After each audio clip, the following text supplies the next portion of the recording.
తెలంగాణలో భవిష్యత్తు మాదే, బీఆర్ఎస్ ఫామ్ హౌస్ పార్టీ, దాంతో పొత్తు ముచ్చేటం లేదు. ఈ మధ్యన అక్కడిక్కడ చర్చలు జరుగుతున్నాయి కదా, టీఆర్ఎస్ తోటి బీజేపీ పొత్తు పెట్టుకుంటుంది, భవిష్యత్తులో కాంగ్రెస్ను తీసుకోవడం కోసం, కాంగ్రెస్ను దించేయడం కోసం ఇదంతా జరుగుతుంది అనేటువంటి మాట అంటారు. అయితే దాన్ని చాలా స్పష్టంగా అమిత్ షా తిప్పికొట్టేసిండు.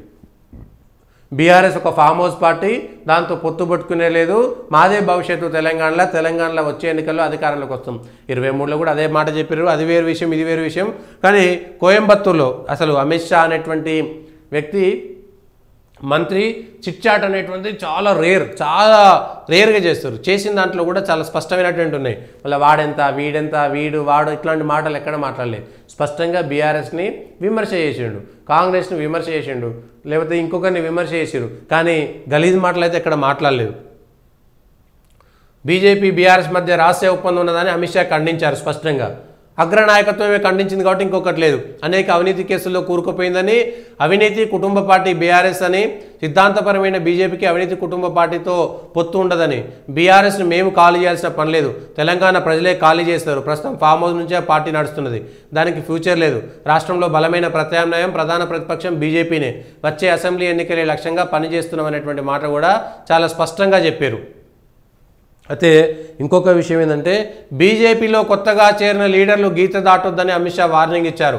పాత కొత్త లీడర్ల సమస్యతోనే బీజేపీ తెలంగాణ రాష్ట్ర చీఫ్ ప్రకటన పెండింగ్లో ఉందని ప్రశ్నించగా, పలు రాష్ట్రాల్లోనే ఇష్యూ పెండింగ్లో ఉందన్నారు.